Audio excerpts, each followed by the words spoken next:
everybody, here we go again. Another episode of Cal Banyan's Hypnosis, etc. with Celeste Hackett. And if you're watching this video anywhere else, because I know they're on all kinds of websites everywhere, you know, what you need to do is you got to go to calbanyan.com. That's C-A-L-B-A-N-Y-A-N.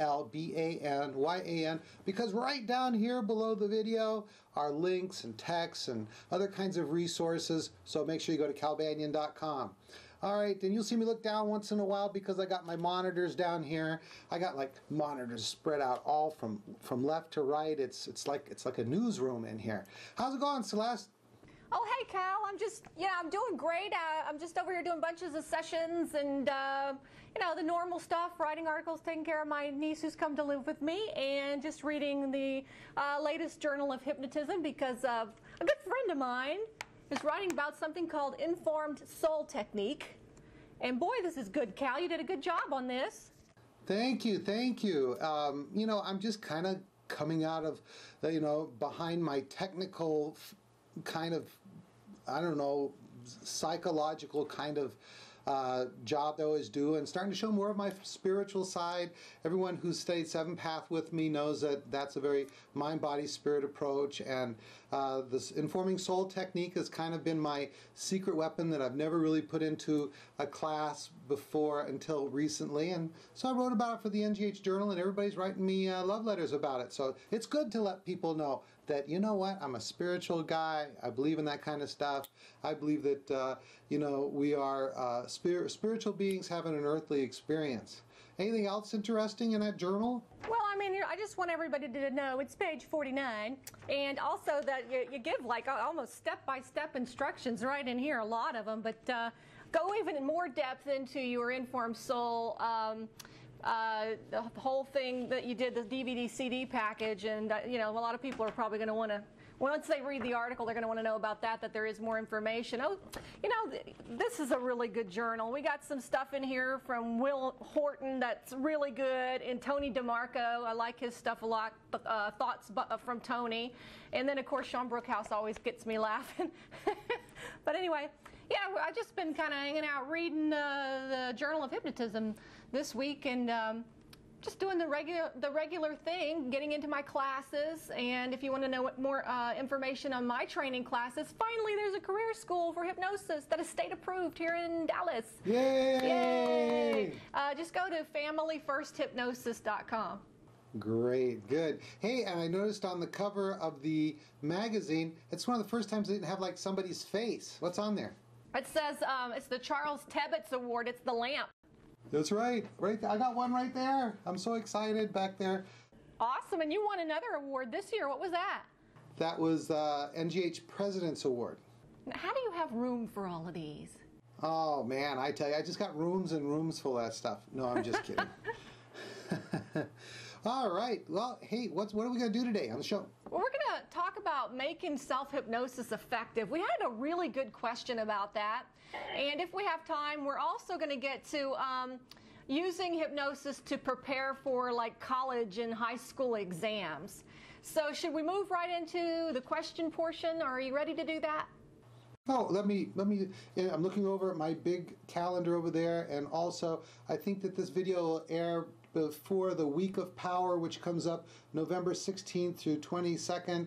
If you guys out there around the world want to lift your hypnosis practice and skills and confidence to the next level, go to my Banyan Week of Power, and we'll get together and do some stuff. And by the way, if you don't want to come all the way out here, hit hypnosiscenter.com or hypnosis.org. We have authorized trainers in different parts of the world, Singapore, Lebanon, Canada, that teach my courses. And gosh, you might not want to come all the way out here. You just plug in one of the local people like Celeste Hackett, who does our certification course on our Week of Power. All right, now lay some questions on me there, Celeste. Okay, this one is from our Hypnospace, which is a place you can go to connect with other hypnotists. So, you know, just do some elbow rubbing there, and there's all sorts of different things that you can do there. I'm sure when you get there, you'll spend a lot of time there because it's very interesting. So it's ourhypnospace.com. And there's a place on ourhypnospace.com called Ask Cal. and it's sort of a place where you can ask hypnosis questions. And so a writer named Vincent writes in and he says, "Hello, Cal. I recently became interested in hypnosis. I want to improve my life and help my friends with their problems. I hypnotize myself, and the way I do it is I record myself saying an induction and then give myself some suggestions, and after that, I exit." My induction is a modified version of the Elman induction. Instead of the arm drop, I do arm levitation. Now, there's also 2 extra deepening techniques, the stairs and the elevator I do. The system works very well with my friends and family, but, he says, for me, it doesn't work so well. I go into medium hypnosis. Sometimes I don't even get there, but I never manage to get into somnambulism. I know so because of the end of my induction. There's an amnesia suggestion, and I always remember it. So the one that I'm supposed to forget. Since I started, I have had no results for what I am using hypnosis for. I don't know what to think now. Is it me who is not suggestible enough? I don't see what a professional hypnotist would do differently besides an instant induction. If you could help me get into somnambulism, Cal, I would greatly appreciate it. I think he means using self-hypnosis, Cal. Take it away, Cal. What do you have to say to that?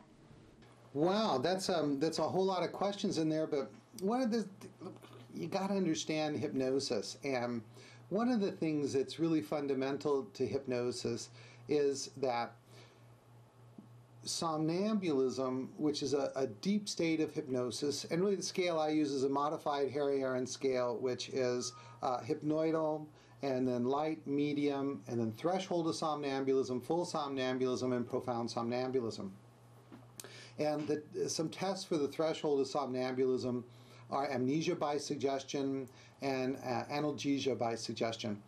And the problem is it's really difficult for one to both be inducing the state, to have that level of mental complexity going on in the frontal cortex of the mind, and at the same time go into that kind of relaxed mental state that's required for somnambulism.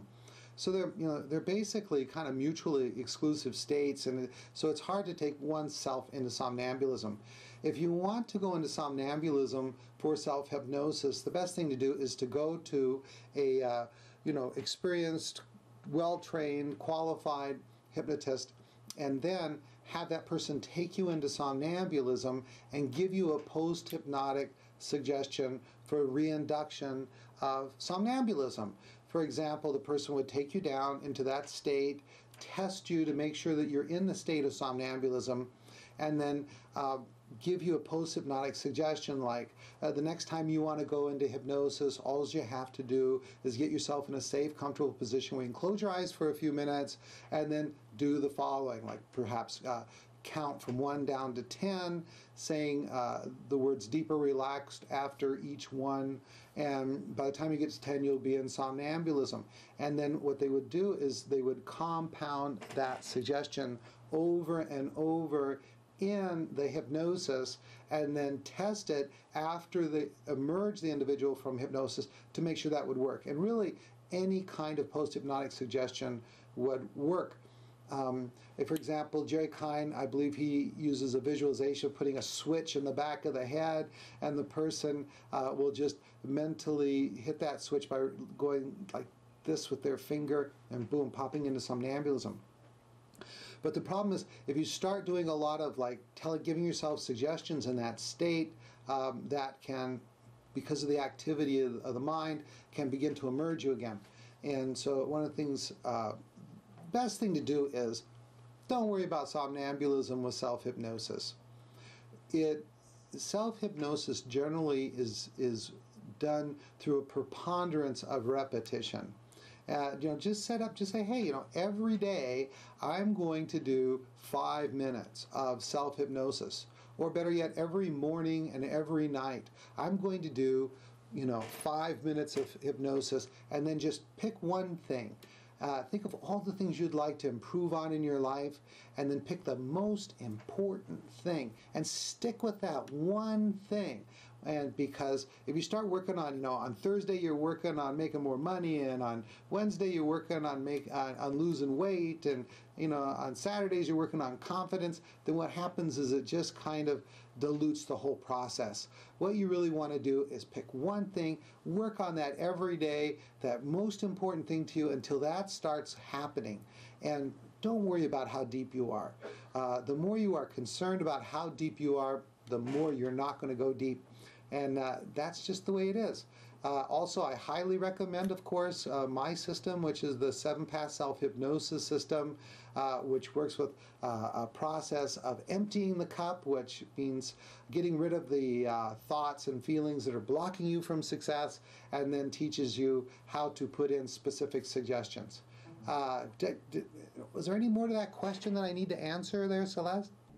Only that, he does say, I don't know what to think now. Is it me who is not suggestible? You know what? The not suggestible. It's it's not that he's not suggestible. It's that he's expecting to be his own somnambulistic hypnotist, and that's just a really difficult thing to do. Most people aren't going to be able to do it. I don't even think it's worth trying for. I'm sure there's people out there that might disagree with me, but I've had great success with self-hypnosis. I've taught hundreds, if not thousands, of people how to do self-hypnosis, and we find that the approach I'm recommending works just fine. Everybody is suggestible. Everybody goes into hypnosis. It's just doing it for what you want, when you want, that really defines doing hypnosis with either a hypnotist or doing it as self-hypnosis. Yeah, and he says he doesn't know what a hypnotist would do differently besides an instant induction. Well, there's a whole lot that a hypnotist who's got advanced training could do other than the things that you're doing for yourself that you've mentioned here. For instance, age regression. For instance, parts therapy. Forgiveness of others, forgiveness of self. And yeah, you might be able to, if you know what words to use, start something like that. But then if you're in hypnosis, your mind can really start wandering, and you don't know how long you're in there because there's time distortion. And all of a sudden, you're trying to give yourself another suggestion when you begin to become aware that it's time to do another part within the technique that you're using. But see, if a hypnotist is helping you, they're going to keep you on track time-wise, because your mind can just kind of wander. And if that's happening, it might take you a year before you get through a whole age regression with informed child and everything, if you're even able to do that at all. You're so right on. So working with a good hypnotist or a hypnotherapist, or whatever you want to call it, wherever you live, they're going to be able to look at your situation more objectively. They're going to be able to do covert testing, deepening techniques, and then run you through the advanced techniques like age regression, parts mediation work, and all that kind of stuff. So you're right on. Yeah, and if hypnosis is the bypass of the critical factor and you're there, well, then you can't be really critically or looking at what's coming up for you or analyzing it very well. So to be able to go back and forth through those states of mind, very, very hard. Like Cal says, there certainly are people who say that they've done it, or that they do it, or that it's possible, but why not just go see a hypnotist? I think you're absolutely right. If you've got access to one, go see a professional hypnotist. But in the meantime, you know what? Learn some self-hypnosis. Start working on your issues. Or if you've got no issues like Celeste, you can just work on going beyond where you're already at. Work towards higher achievement and self-actualization. Ooh, that was good, Cal. We gave good answers. Good. How are we doing on time? That's what I was about to ask you, because once again, I forgot to start my timer. Okay, I think we got about another 5 minutes. Another 5 minutes, okay. Slip me a quickie. Yeah, we got a quickie here. Dear Cal, this one's about using hypnosis to prepare for exams. I recently was approached by a teacher at a local college about how to help students with taking exams, and I was wondering if you had a philosophy about what suggestions should be used for this subject. And he says that should suggestions include study habits or recognizing and overcoming distractions? What about confidence, and how would you integrate these things into a script? And I have a couple of scripts for taking exams, but they do not deal with, he says, preparation for the exam, just with anxiety during the exam. So he said he'd love to hear our thoughts on that. Well, what you really need to do is you got to be with your client. You can't think about, okay, some people, they just get too excited about, oh, I got someone coming in for this, and they start thinking about all the stuff that they need to do and trying to second guess the client that's not even in a chair yet, you know. And you find out, sit down, talk to them, find out, you know, what is it that they need to change. I would say, for example, I'd say to the person, what is it that you need to start doing consistently that if you were doing it consistently, you do excellently in school and exams and stuff like that. Sometimes it's a behavioral issue, like they're not studying well or something like that. Now, if they say, well, you know, actually I'm doing a lot of studying, I'm putting the time in, but when it comes to actually taking the exam, I choke, I get nervous, I get too upset, and so that's a different kind of thing. So some of the stuff we do is we focus on behavior, like, you know, is the person doing the studying behavior? And then the other thing we work on is the emotional component. Some people are getting too emotionally upset and they can't concentrate or recall during the exam. I remember, oh boy, a long time ago when I was taking the exam that you take to get scores for applying to graduate school, I was so nervous. My fingers were turning ice cold. I actually put gloves on, and I'm sure that nervousness did not help at all in taking the exam. So let me tell you a little story. Squeeze something in here real quick. Is I was working with a little girl in Singapore while I was doing some training there, and her issue was she would study, she knew the answers, but as soon as she actually took the exam, it was like, she says, all the answers would just fall out of my head. And what we did with her is 5-path. We did the phase 1 is preparation, testing, and convincing. And kids are easy, by the way. You can get stuff done really fast with them. And she was going into hypnosis. She's reaching the proper level. I think she was like 9 years old, something like that. And then we did the age regression work. We brought up the feeling that she gets whenever she takes a test. We followed it back. We found the initial sensitizing event, and then we went to the SSEs, which are the subsequent sensitizing events that reinforce the testing problem. And then what a lot of hypnotists don't know about, even if they do age regression, is a thing that I call, which is age progression. When we go into the past, we have the clients revivify, and then what I like to do is have the client go into the future and pre-vivify, kind of a word I made up, pre-live the event, and have her go through a number of exams in a calm state after we've undone the cause of the problem. And then it was so funny because I borrow Don Motton's concept. I don't know if he invented it or not, but I do a version of his red, and gave a suggestion every time she sees the color red over the next few days, or whenever she takes an exam, all the good positive things that we did here today are going to happen for her, and you're going to be calm, and your memory is going to be very good, and you're going to be able to do excellently on the test.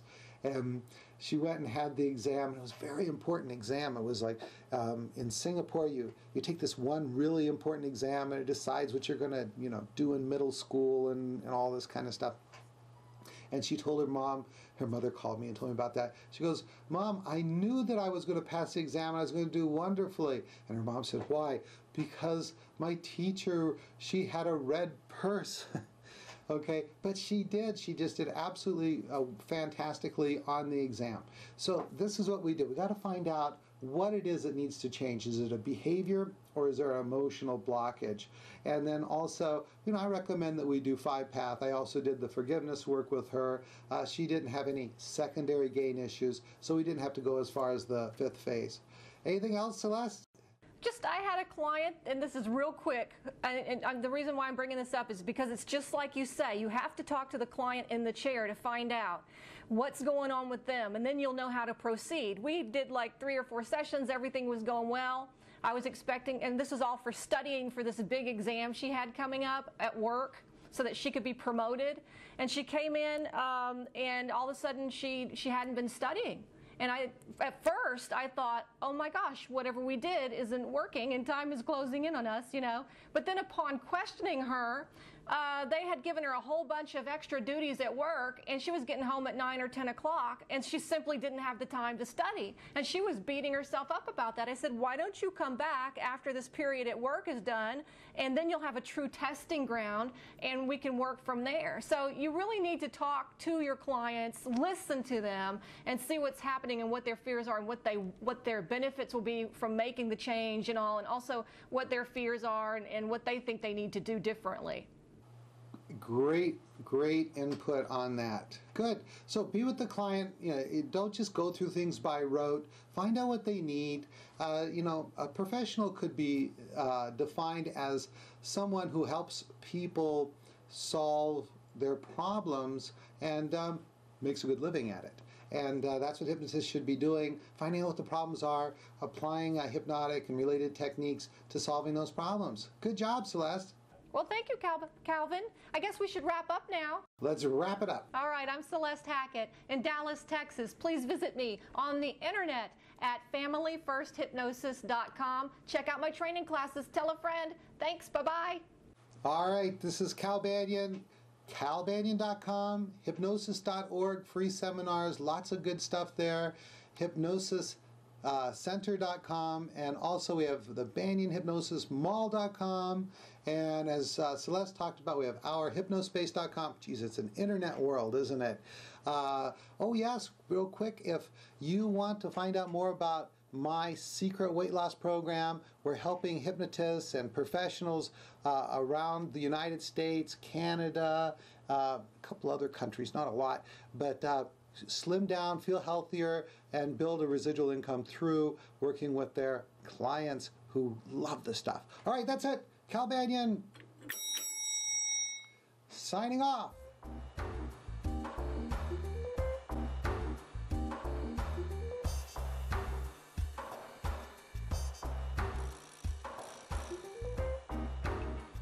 This recording is the property of Cal Banyan and Cal Banyan's Banyan Publishing Incorporated. All rights reserved for private use only, may not be duplicated without written permission.